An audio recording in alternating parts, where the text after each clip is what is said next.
আপনারা যেমন এসছেন প্রতিনিধি হিসাবে, আমি প্রয়োজনে আমার একজন প্রতিনিধি এডিসি শিক্ষা আছে, সে আমার পক্ষে গিয়ে ওখানে কথা বলে আসবে যে এটা নেওয়া হয়েছে এবং আমরা এটা ফেরত দেব।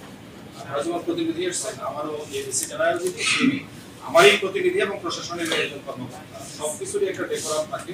আমি আমার অফিসে আছি, আপনারা এসছেন, আপনাদের ওই আমার রুমে ঘিঞ্জি হবে বিধায় কিন্তু আপনাদেরকে আমি এখানে নিয়ে আসছি এবং আমি নিজেও এখানে আসছি, আন্তরিকতার কারণেই আসছি, না হলে বলতাম যে অফিসে আসছি। সরকারি কর্মচারী হিসেবে আমার যে দায়িত্ব সেটি হচ্ছে আপনারা এসছেন প্রতিনিধি, আর ছাত্রছাত্রীরা তো সবাই থাকবে, এরা আমাদের সবাই ছোট ভাই বোন।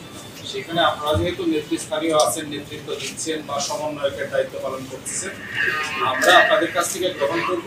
আর এখানে কি কথা হলো সেটা আপনারা যেহেতু নেতৃত্ব দেন বা সমন্বয় করেন, আপনারা তাদেরকে বললেই। আর সরকারি কর্মচারী হিসেবে আমার যেটা দায়িত্ব সেটি হচ্ছে আপনাদের যেটা দিবেন সেটি পৌঁছে দেওয়া। আমি সরকারের নীতি নির্ধারক না, আমি সরকারের একজন কর্মচারী না। আমি আপনাদের দাবির বিষয়টা আন্তরিকতার সাথে সরকারের কাছে তুলে ধরব। এটি মেনে নেওয়া বা এটি প্রত্যাখ্যান করা কোনোটারই কর্তৃত্ব আসলে সরকারি কর্মচারী হিসেবে আমার নয়। এটি সদাশয় সরকার বিবেচনা করবেন। সরকারি কর্মচারী হিসেবে আমার যে সীমাবদ্ধতা সেটি আমি আপনাদের বললাম, আপনারা দিলে আমি আন্তরিকতার সাথে নিয়ে আন্তরিকতার সাথে পাঠিয়ে দেব।